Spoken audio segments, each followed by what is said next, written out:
Is the race over?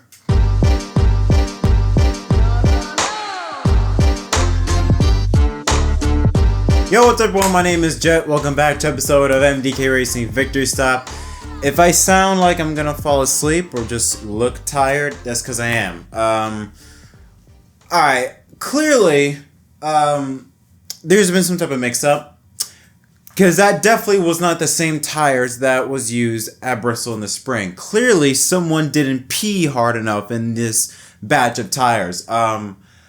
Listen, we all knew that what happened in the spring was an anomaly. We weren't going to see exactly what we saw tonight from what we saw in the spring. But to go from a tire or from a race that you couldn't go 30, 40 laps without having your tires being not just going down, just completely gone, to being able to last 130, 140 laps on a single set of tires, where you could have a top 5 car get sent to the back and all of a sudden your car has just evaporated. I don't think I was expecting that. I mean, I don't know. Was it as bad as last fall? Was probably on par, probably the same time around there. Regardless, I don't know what happened. I don't know if it was because it was a night race, warmer temperatures, or the fact that rubber was laid down. Hell, even NASCAR had the track apply PJ1 on the bottom of the racetrack just to try and get something out of it and got rid of the rubber on the top part of the racetrack just to get something, and yet we saw nothing. Don't get me wrong, Kyle Larson, obliterated the field. Took the lead, I think, on lap 32 or lap 33. Alex Bowman led the first 30-some-odd laps. Then Kyle Larson took over, and Kyle Larson just dominated. He led all but 38 laps. He led 462 of the 500 laps. Not only does he go back to victory lane for the 5th time in 2024, scoring his 27th career cup win, but he broke a record for the most amount of laps led in a single race in the history of Hendrick Motorsports. When they had guys like Jeff Gordon, Jimmy Johnson on there, they didn't do what Kyle Larson did tonight. Pure domination, which is something we've come to expect from Kyle Larson nowadays, but still, just absolute domination. Now, there were some things that happened. You did have that battle that I mentioned in the pre-race show earlier today about Denny Hamlin, Chase Briscoe, and Ty Gibbs. And there were some moments throughout the race where those 2-3 drivers were racing side by side, 3 wide. But what ultimately ended up being how things turned out was mistakes. I said in the pre-race, this race is going to be all about track position. If you make a mistake and get sent to the rear, you better A, not do it, or B, do it very early on, because it's going to be near impossible for you to drive up to the front. 2 Joe Gibbs racing drivers, Ty Gibbs and Mark Truex Jr., did just that. Ty Gibbs was sent to the rear after speeding at the end of stage 1. It virtually took him the entire race to get back up towards the front, and even then, he still wasn't able to get up towards the front after he had, in my eyes, he had a top 5 car. He was racing up in the top 5, battling for the top 5, but as soon as he had that speeding penalty, got sent to the rear, it took him all race long to get back to the front, and like I said, wasn't able to do so. He ended up going multiple laps down. Same thing with Mark Truex Jr. Mark Truex Jr. had, in my eyes, had a fast car, was up to as high as second, had a top 5 car.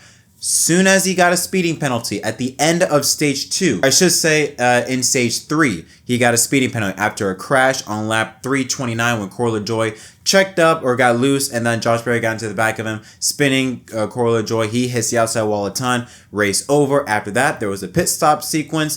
Chase Briscoe had a slow stop, came out 14th. Well, like I said, Mark Truex Jr. had a speeding penalty, got sent to the rear. Day over, or night over for Truex. He had a top 5 car, but once he got in traffic, he literally could not go anywhere, went laps down. And while Briscoe had a fast enough car where he could gain some spots, Truex had no chance. A couple of other moments on lap 236, Harrison Burton went behind the wall due to power steering issues. He was going to be out of the playoffs anyway, so it really doesn't matter. And also, Joey Logano, lap 243, he got hit from behind after a little stack-up session, I believe, off of turn number 2, and hit the inside wall. So, thank God he won Atlanta, or else he could have been the one that that would have been eliminated here tonight. So, now there were a couple of another driver I want to mention. A couple of drivers I do want to mention is Chase Briscoe. Chase Briscoe had a real fast car. thought maybe like in a situation where if something happened to Larson and Larson got out of contention, Briscoe could be one of those drivers that surprises everyone and steals the win. But he had a very fast car. Even with that slow pit stop in stage 3, was able to rebound and had a really good car. Daniel Suarez, on the other hand, again, thank God he had a great first 2 races at Atlanta and Watkins Glen, because was he horrible tonight. Started 3rd to last, 35th place, and I don't think he once cracked the top 25. I mean, he was just awful. Was always miring around the 28th to 31st position the entire race. Was always multiple laps down. But somehow, some way, he was able to survive. Here's a look at the playoff grid. The round of 12 following Bristol. So Kyle Larson with a 39-point advantage over the cut line. Christopher Bell at plus 24. Reddick plus 20. And Byron at plus 14. Blaney plus 11. Hamlin plus 6. Hamlin plus 7. Elliott plus 6. And Joe Logano holds the final spot at plus 4 ahead of Austin Cindric. Daniel Suarez minus 6. And finally, Bowman and Briscoe both sitting tied at minus 7. Here's a look at the results. So like I said, Kyle Larson, absolute domination, wins. Chase Elliott had a great run in 2nd place, started in the 10th position, but drove his way up to 2nd place, had a great restart. The last restart made up some very beautiful moves there to get up into the top 5 and worked his way up into 2nd place. 3rd is Bubba Wallace. How about that? The highest non-playoff driver there. Excellent run for that 23 team. And Denny Hamlin and teammate Christopher Bell rounds out the top 5 with Blaney and Preece. Good run for Ryan Preece in 7th place. Teammate Chase Briscoe in 8th. Alex Bowman in 9th. And Ross Chastain rounds out the top 10. And then I'm pretty sure from here on back, we're all at least 1 lap down. So you have Michael McDowell, Noah Gregson, Austin Cindric, Chris Buescher and Ty Gibbs, Zane Smith, William Byron, Carson Hocevar, Daniel Hemrick, and Tyler Reddick, the top 20. Here's some other notables. 21st, 22nd is Austin Dillon and Justin Haley in his final start with Rick Ware Racing.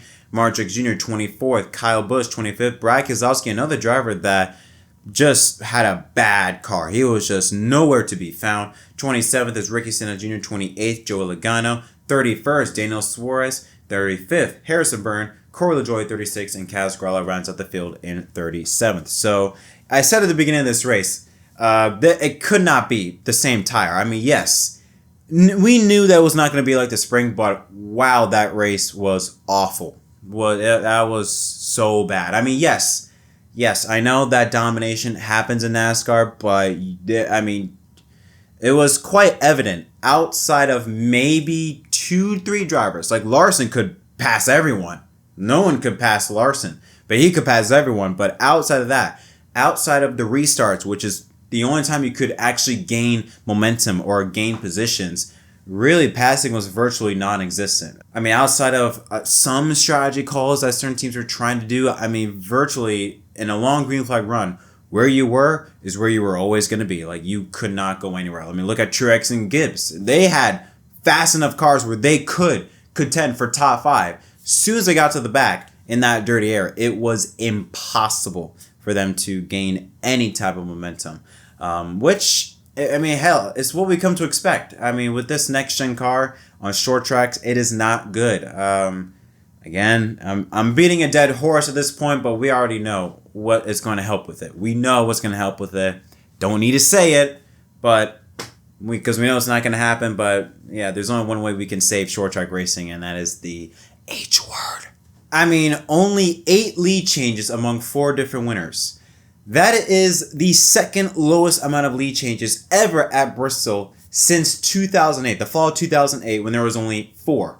I should mention that I think that was also the first or second year that Bristol had that reconfiguration, and that was the first year when we went to the COT car full time, and that was also the night race. But only 2 times has it happened since 2000, where Bristol had lead changes less than 10.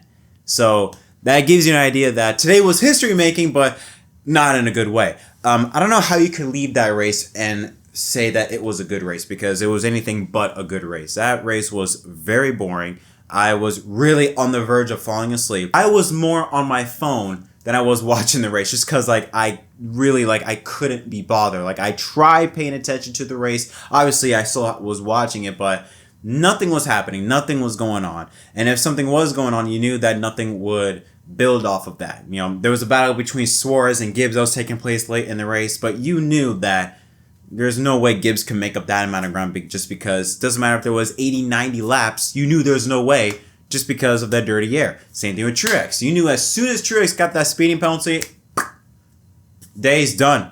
Your playoff hopes are over just because it's impossible. Unless your name is Larson, it was impossible to make your way up towards the front. But yeah, oh man. The thing is, the part that annoys me with this next gen car is the potential is there. We saw it in the spring. The potential for this next gen car is there. Why won't NASCAR just do what you're supposed, like, what?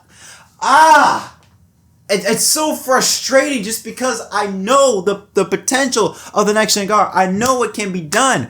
And yet to see the Bristol night race, by the way, it had a really good crowd. Over 100,000 showed up. It had a really good crowd.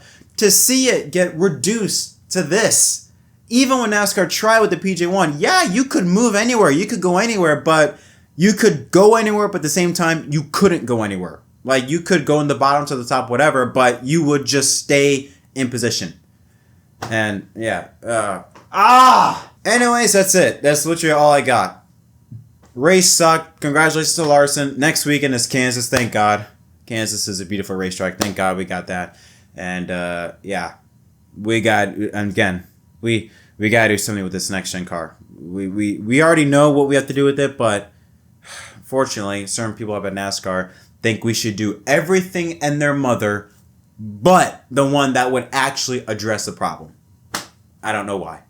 But what are your thoughts on this race? I have an idea. Unless you're a Larson fan, I think I have an idea on what your thoughts with this for this race is going to be. Don't forget to leave a like and subscribe for more content. I'm going to go to bed now because I am tired because that race really put me to sleep. And yeah, until next time, my name is Jet. Thanks for watching.